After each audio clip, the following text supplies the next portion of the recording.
Transients in Arcadia. There is a certain hotel on Broadway that is very pleasant in the summer. Not many people have heard about it. It is wide and cool. Its rooms have walls of dark wood. There are green trees around it and soft winds. It has all the pleasures of mountain living and none of the pains. You will eat better fish there than you could catch for yourself in the streams and hills. You will have better meat than a hunter brings home from the forest. A few have discovered this cool spot in the hot summit of New York.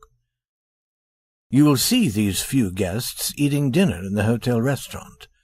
They are happy to be there, and happy to know that they are very few. They feel especially wise because they have found this delightful place. More waiters than necessary are always near.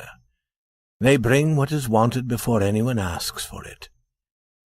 The pleasing distant noise of Broadway sounds like running water in a forest. At every strange footstep, the guests turn quickly and look. They are afraid that the restless pleasure-seekers will find their hotel and destroy its pleasant quiet. And so these few live during the hot season. They enjoy the delights of mountain and seashore. All is brought to them in their Broadway hotel. This summer, a lady came to the hotel giving this name: Madame Eloise d'Arcey-Beaumont. The name was like a name in the story of a great romance. And Madame Beaumont was the kind of lady the Hotel Lotus loved. She was beautiful, and her manner was very fine. Everyone wished to serve her. The other guests believed that, as a guest, she was perfection. This perfect guest did not often leave the hotel. In this, she was like the other guests of the Hotel Lotus. To enjoy that hotel, one needed to forget the city. New York might have been miles away. At night, sometimes one might go out, but during the hot day one remained in the cool shade of the Lotus. Madame was alone in the Hotel Lotus. She was alone as a queen is alone because of her high position. She rose from bed late in the morning. She was then a sweet, soft person who seemed to shine quietly.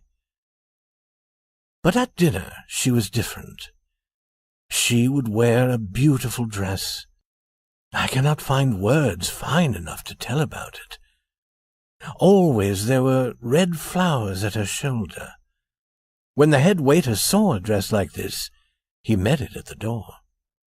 You thought of Paris when you saw it, and of the theatre, and of old romances. A story about Madame Beaumont was told among the guests in the Hotel Lotus. It was said that she was a woman who had travelled all over the world. It was said that she knew the most important people everywhere. It was said that in her white hands she held the future of certain nations. It was no surprise, they said, that such a lady should choose the Hotel Lotus. It was the most desirable and the most restful place in America during the heat of summer. On the third day of Madame Beaumont's stay in the hotel, a young man entered as a guest. His clothes were quiet, but good. His face was pleasant. His expression was that of a man who had travelled and could understand the world. He said that he would remain 3 or 4 days. He asked about the sailing of certain ships. He seemed to like this hotel the best of all he had known. The young man put his name down on the list of hotel guests. Harold Farrington. It was a name with a fine sound, and the young man belonged perfectly in the quiet life of the Lotus. In one day he became like all the other guests. Like them, he had his table and his waiter. He also had the same fear that the wrong people might suddenly discover this hotel and destroy its peace. After dinner on the next day, Madame Beaumont dropped something as she passed Harold Farrington's table. He picked it up and, following her, returned it. He spoke only a few quiet words as he did this, and she was pleased by his good manners. She knew that he was a gentleman. Guests of the Lotus seemed to understand each other very easily. Perhaps it was the result of having discovered this Broadway hotel. Guests felt sure that only especially fine people would enjoy the cool delights of the Lotus.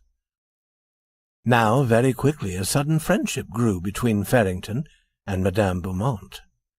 They stood and talked for a few moments.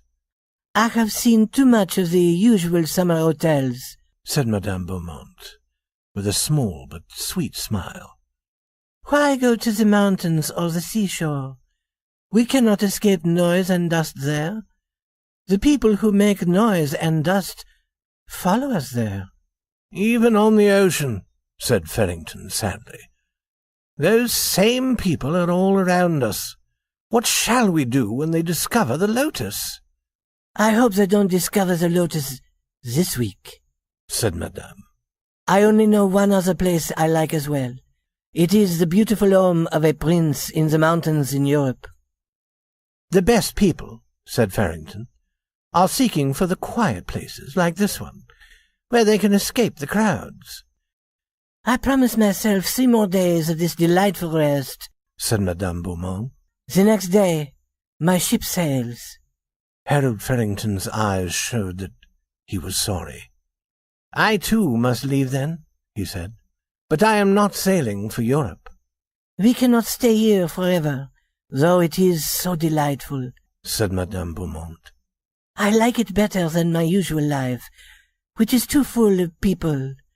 I shall never forget my week in the Hotel Lotus.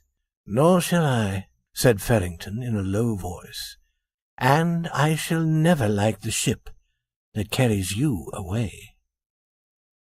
On their last evening, the two sat together at a little table. A waiter brought them something cool to eat. Madame Beaumont was wearing the same beautiful dress. She seemed thoughtful. When she had finished eating, she took out $1. Mr. Farrington, she said with a smile that everyone in the Lotus loved. I want to tell you something. I am going to leave early tomorrow morning because I must go back to work. I work selling women's clothes at Casey's shop. That $1 is all the money I have. I won't have any more till I get paid at the end of the week. You're a real gentleman and you've been good to me. I wanted to tell you before I went. For a year I've been planning to come here. Each week I put aside a little of my pay so I would have enough money. I wanted to live 1 week like a rich lady. I wanted to get up in the morning when I wished. I wanted to be served by waiters. I wanted to have the best of everything. Now I've done it. And I've been happier than I ever was before. And now I'm going back to work. I wanted to tell you about it, Mr. Farrington, because I thought you liked me, and I liked you. This week I've told you many things that weren't true. I told you things I've read about. They never happened to me. I've been living in a story. It wasn't real. I wanted you to think I was a great lady. This dress I'm wearing, it's the only pretty dress I own. I haven't paid for it yet. I'm paying for it a little at a time. The price was $75. It was made for me at O'Dowd and Levinsky's shop. I paid $10 first, and now I have to pay $1 a week until it's all paid. And that's all I have to say, Mr. Farrington, except that my name is Mamie Civiter, and not Madame Beaumont. Thank you for listening to me. This $1 is the $1 I'm going to pay for my dress tomorrow. And now, I'll go up to my room. As Harold Farrington listened, his face had not changed. When she had finished, he took out a small book and began to write in it. Then he pulled out the small page with his writing on it and gave it to her, and he took the dollar from her hand. "I go to work, too, tomorrow morning," he said, "and I decided to begin now. That paper says you've paid your dollar for this week. I've been working for O'Dowd and Levinsky for 3 years. Strange, isn't it? We both had the same idea. I always wanted to stay at a good hotel. I get $20 a week. Like you, I put aside a little money at a time until I had enough. Listen, Mamie, will you go to the pleasure park on Coney Island with me on payday?" The girl who had been Madame Eloise d'Arcy Beaumont smiled. "I'd love to go, Mr. Farrington. Coney will be all right. Although, we did live with rich people for a week." They could hear the night noises of the hot city. Inside the Hotel Lotus, it was cool. The waiter stood near, ready to get anything they asked for. Madame Beaumont started up to her room for the last time. And he said, "Forget that Harold Farrington, will you? McManus is the name. James McManus. Some call me Jimmy." "Good night, Jimmy," said Madame.